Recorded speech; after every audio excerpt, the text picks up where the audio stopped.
උපතක් නැහැ, වැඩක් නැහැ, කොහේ යනවද කියලා අපිට වැඩක් නැහැ. එහෙම යන තැනකුත් නැහැ. මැරුණා විතරයි. ඒ නිසා කන්න ඕන, බොන්න ඕන, නාන්න ඕන, හොඳට ඉන්න ඕන, විනෝද වෙන්න ඕන, ණය වෙලා හරි විනෝද වෙන්න ඕන, ණය වෙලා හරි shopping කරන්න ඕන, රට යන්න ඕන, හොඳට ඉන්න ඕන ඉන්නකම් කියලා කියන. දැන් එහෙම නැද්ද එහෙම අය?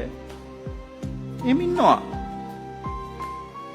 ඉපදිච්ච නිසා එහෙම විනෝදාස්වාදයේ ඇතුලේ ඉන්න ඕන, වෙන වැඩක් නැහැ අපිට කරන්න කියලා ණය වෙලා හරි අපි විඳින්න ඕන මේ ජීවිතේ කියලා ඉන්නවා. එහෙම හිතෙනවා නම් මං කියන්නේ ඔයාලට එහෙම හිතෙනවා නම් ඒ කියන්නේ මේ දැන් මිනිස්සෙක් වෙලා ඉද්දි ඔයාලට එහෙම හිතෙනවා නම් මම දෙයක් කියන්නද?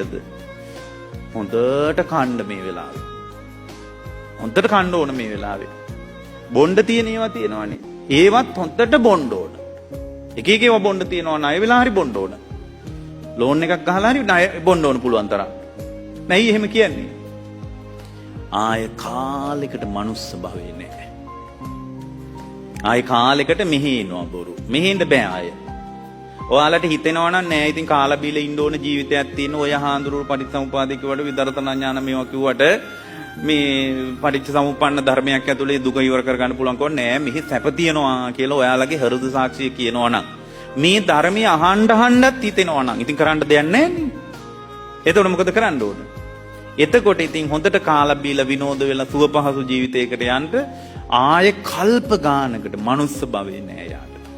මොකද යා මැරෙනකොට නිදාගෙන නැගිට්ටා වගේ යා වැටෙන්නේ සතර අපායට. නිදාගෙන නැගිට්ටා වගේ සතර අපායට යනවා. ඊට පස්සේ මේ පාන්සකෝල වලින් ගොඩ දාන්නම බෑ.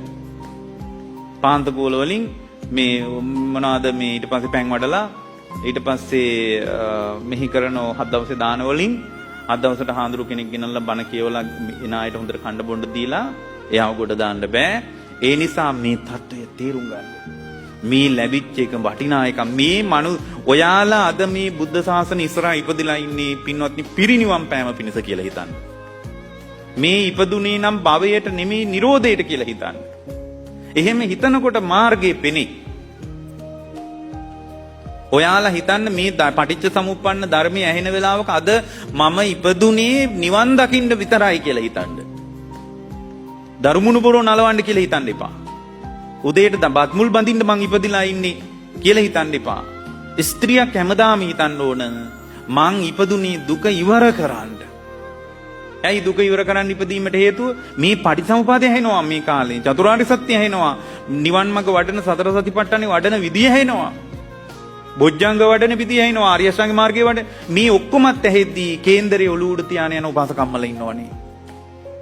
ලස්සනට පටිච්චසමුපාදය ඇහෙද්දී හෙම්බිරිසාවක් හැදුනත් දේවාල ගානේ කැරකින අය ඉන්නවනේ. පින්වත්නි මේ ඔක්කොම ප්‍රශ්න නැති ලෝකයක් නැහැ. හැබැයි මේ ප්‍රශ්නේ සම්පූර්ණයෙන් විසඳ ගන්න අවස්ථාව ලැබෙන්නේ කාලෙකින්. ඒක ලැබෙන්නේ පින්වත්නි කාලෙකින්. ඒක වෙන්න බැරි දෙයක්. අපිට මේ වෙලා තියෙන වෙන්න බැරි දෙයක් වෙලා තියෙන්නේ. මට මේ ළඟදී 80ක විතර උපාසකම්ම කෙනෙක් ඇමරිකාවෙ ඉඳලා ඇවිල්ලා කිව්වා "ඕ බාන්දේ හැම වෙලාවකම කියනවා 85යි ඉන්නේ කියලා." ඕක කියන්න එපා කිව්වා. ඔබ වහන්සේ හැම වෙලාවෙම කියනවා 85යි ඉන්නේ කියලා මේ බලන්න මන් දිහා. එයා හිතේ එයා ඇත්තටම එයා මනසින් මවාගෙන ඉන්නවා තවත් අවුරුදු 15ක් 20ක්වත් ඉන්න ඕන කියලා. අනේ පින්වත්නි අද රාත්‍රිය අවසාන රාත්‍රිය වෙන්න පුළුවන්. ඒක යාට තේරෙන්නේ නැහැ.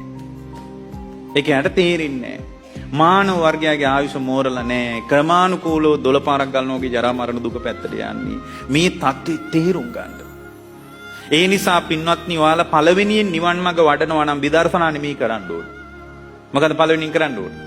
ආන්ත දෙක අයින් කරන එකයි කරන්න ඕනේ.